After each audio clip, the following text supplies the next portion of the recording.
할렐루야, 오늘의 말씀입니다. 너희는 애국할지어다. 야훼의 날이 가까웠으니 전능자에게서 멸망이 임할 것이미로다. 그러므로 모든 손에 힘이 풀리고 각 사람의 마음이 녹을 것이라. 그들이 놀라며 괴로움과 슬픔에 사로잡혀 해산이 임박한 여자같이 고통하며 서로 보고 놀라며 얼굴이 불꽃 같으리로다. 이사야 13장 6절에서 8절의 말씀. 아멘. 여러분들은 얼마나 심판을 준비하고 계십니까? 얼마나 심판에 대해서 생각하고 계십니까? 오늘 본문의 말씀은 바벨론에 대한 심판으로 시작합니다. 성경은 창조와 심판의 역사라고 해도 과언이 아닙니다. 하나님이 천지를 창조하셨지만 인간의 죄악으로 심판을 받게 되었습니다. 그리고 그 심판은 아직도 진행 중이고 이제 곧 완성이 됩니다. 그러나 그 심판 가운데 구원의 문을 두셨으니 예수 그리스도입니다. 이와 같이 성경은 창조와 심판 그리고 구원의 역사입니다. 노아의 때도 심판 후에 새롭게 창조하셨고 모세를 통한 출애굽도 심판으로부터 출발되었습니다. 광야에서는 심판으로 기성세대는 죽었고 새로운 세대가 이스라엘의 역사를 시작했습니다. 그런데 오늘의 말씀은 이스라엘도 아닌 이방 민족인 바벨론에 대한 심판의 경고입니다. 이스라엘도 아닌 이방 민족이라면 더군다나 이스라엘을 괴롭히고 멸망시켰던 나라라면 더욱더 조용히 경고 없이 심판하는 것이 맞지 않을까요? 앞에서 우리는 관계에 대해서 들었습니다. 지금 바벨론에 대한 경고지만 이 경고는 이스라엘에 대한 축복이 되기도 합니다. 바벨론의 멸망은 곧 이스라엘의 회복과 독립을 말하기 때문입니다. 과거 일본이 패망하자 우리나라가 광복을 맞이했던 것과 같습니다. 그러나 반대로 본다면 이스라엘이 하나님을 버리고 외면한다면 바벨론을 멸망시킨 하나님의 능력으로 크기가 비교가 되지 않는 이스라엘 정도는 단번에 멸망시켜 버릴 수 있다는 경고의 메시지가 되기도 합니다. 그런데 문제는 경고를 듣지 않는다라고 하는 것입니다. 요나가 큰 성읍 니느웨로 가서 심판을 경고했습니다. 그때 니느웨는 어떤 상황이었습니까? 태평성대를 이루고 있었습니다. 전쟁의 위협도 정치적 혼란도 없었습니다. 만약 전쟁이나 혼란이 있었다면 이방인이었던 요나가 그렇게 편하게 심판을 경고하고 다닐 수도 없었고 박넝쿨 아래에 편히 앉아서 쉴 수도 있는 상황이 되지 않았을 것입니다. 그런데 이렇게 심판으로부터 구원을 받은 경우는 아주 드물게 나타납니다. 큰 성읍이었던 소돔과 고모라는 심판을 앞두고서 타락과 쾌락에 빠져 있었습니다. 홍해를 건너는 이스라엘 백성을 쫓아왔던 애국 군대는 죽을 줄도 모르고 바다에 뛰어들었습니다. 멸망받은 사람들의 공통점은 멸망의 순간까지 몰랐다라고 하는 것입니다. 애국 군대가 바다에 빠져 죽을 것을 알았다면 과연 이스라엘을 따라 바다로 들어왔을까요?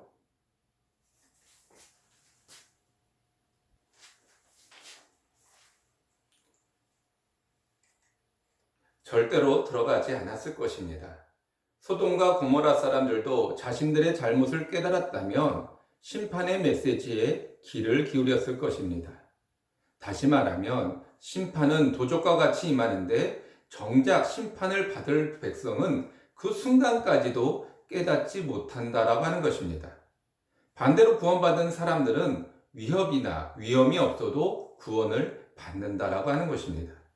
마태복음 24장 42절에 예수님께서 이와 같이 말씀하셨습니다. 그러므로 깨어 있으라. 어느 날에 너희 주가 임할는지 너희가 알지 못함이니라. 그러므로 너희도 예비하고 있으라. 생각하지 않은 때에 인자가 오리라. 고 말씀하셨습니다. 중요한 것은 깨어 있으라는 것입니다. 깨어 있으라는 것은 잠들어 있음을 전제하고 있습니다. 열 처녀의 비유에서도 열 처녀가 모두 잠들었습니다. 그러나 신랑이 온다는 말에 깨어보니 5 처녀는 기름을 준비했고 5 처녀는 기름을 준비하지 못했습니다. 즉 깨어 있으라는 것은 미리 준비를 해 놓으라는 말입니다. 미리 준비한다는 것은 내가 생각한 것보다 늦어지지만 잊지 않고 늘 생각하고 있다는 것을 말합니다. 그런데 문제는 경고를 듣지 않는다라고 하는 것입니다. 요나가 큰 성읍 니느웨로 가서 심판을 경고했습니다. 그때 니느웨는 어떤 상황이었습니까? 태평성대를 이루고 있었습니다. 전쟁의 위협도 정치적 혼란도 없었습니다. 만약 전쟁이나 혼란이 있었다면 이방인이었던 요나가 그렇게 편하게 심판을 경고하고 다닐 수도 없었고 박넝쿨 아래에 편히 앉아서 쉴 수도 있는 상황이 되지 않았을 것입니다.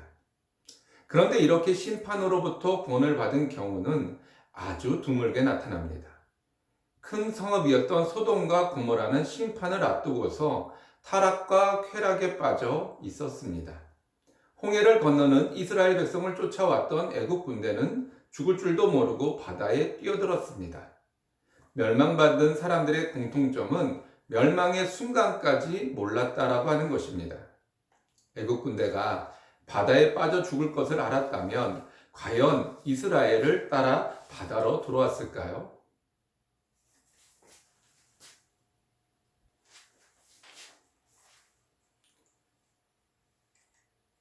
절대로 들어가지 않았을 것입니다. 소돔과 고모라 사람들도 자신들의 잘못을 깨달았다면 심판의 메시지에 귀를 기울였을 것입니다.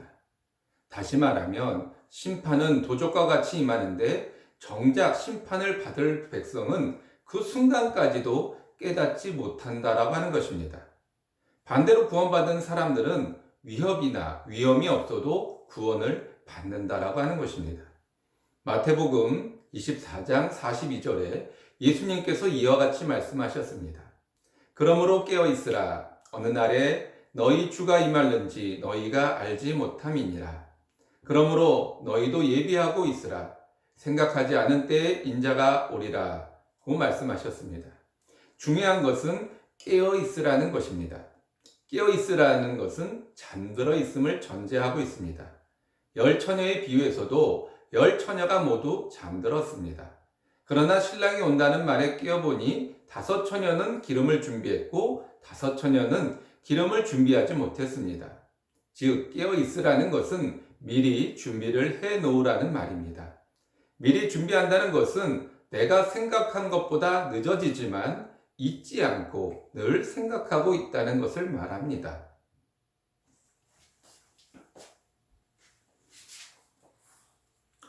본문의 말씀 속에서도 같은 의미가 있습니다.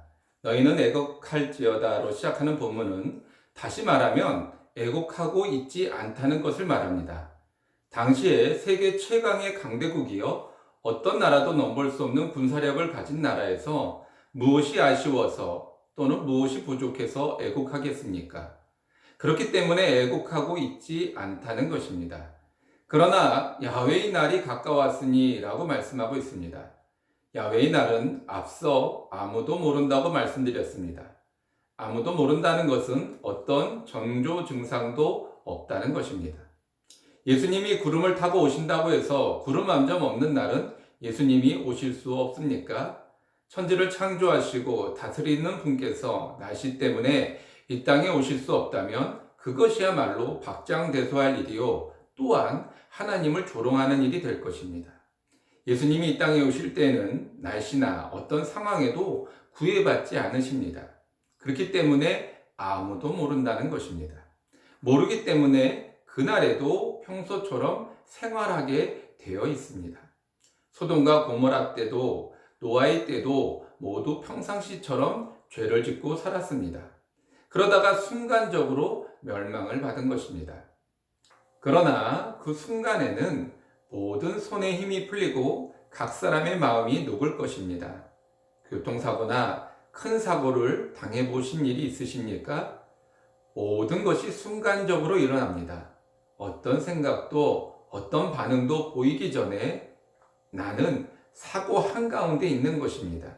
아무리 운동으로 다져진 몸도 늘 훈련으로 단련된 정신도 소용이 없습니다. 개인적인 사고의 순간에도 무너지는 우리라면 온 세계가 흔들리고 멸망받는 하나님의 심판 앞에서 정신을 차릴 사람도 도망치고 피할 사람도 없습니다. 세상의 멸망의 날은 믿는 자들에게는 구원의 날이지만 구원 앞에는 심판이 있습니다. 우리의 심판은 믿지 않는 자들의 심판과는 다릅니다. 바로 상급의 심판입니다. 마태복음 25장 달란트의 비유입니다. 한 달란트를 받은 종은 그 달란트를 땅에 묻어두고 주인이 올 때 꺼내왔습니다. 26절과 30절입니다. 그 주인이 대답하여 가로되 악하고 게으른 종아, 나는 심지 않은 데서 거두고 해치지 않는 데서 모으는 줄로 내가 알았느냐. 이 무익한 종을 바깥 어두운 데로 내어 쫓으라. 거기서 슬피 울며 이를 갈미 있으리라 하니라. 한 달란트를 받은 종은 한 달란트를 받기 전에도 게으른 종이었습니다. 주인의 눈에도 미덥지 못해 한 달란트만 준 것 아니겠습니까? 그런데 자신에게 한 달란트를 준 것에 대해서 아무것도 깨닫지 못했다라고 하는 것입니다. 왜냐하면 그에게 한 달란트나 10달란트나 같은 의미이기 때문에 그렇습니다. 10달란트를 준다 해도 그는 똑같이 밭에 감추어 두었을 것입니다. 그래서 평소처럼 행동했던 것입니다.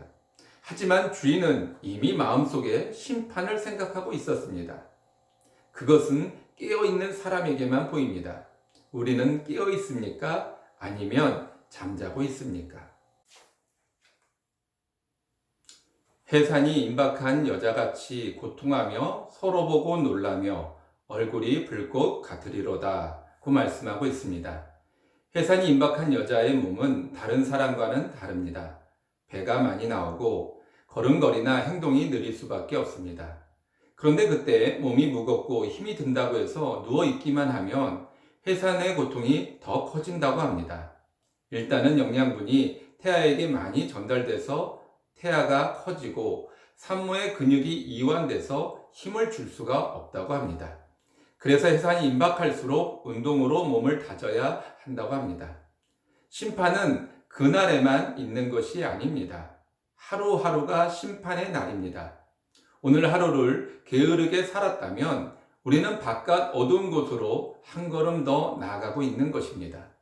반대로 오늘 하루를 어제보다 더 하나님을 생각하며 살았다면 잔치자리에 더 다가가고 있는 것입니다.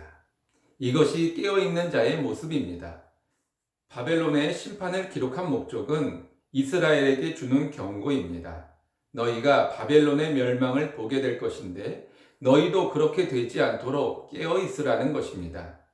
그렇다면 오늘 우리가 읽고 있다는 것은 무엇을 의미하겠습니까? 세상은 우리로 하여금 잠을 자게 하고 있습니다. 새벽 기도도 또한 통성 기도도 잠을 자고 있습니다. 깨어나십시오. 영적인 생각으로 판단하십시오. 지금이 바로 은혜의 날이요 구원의 때입니다.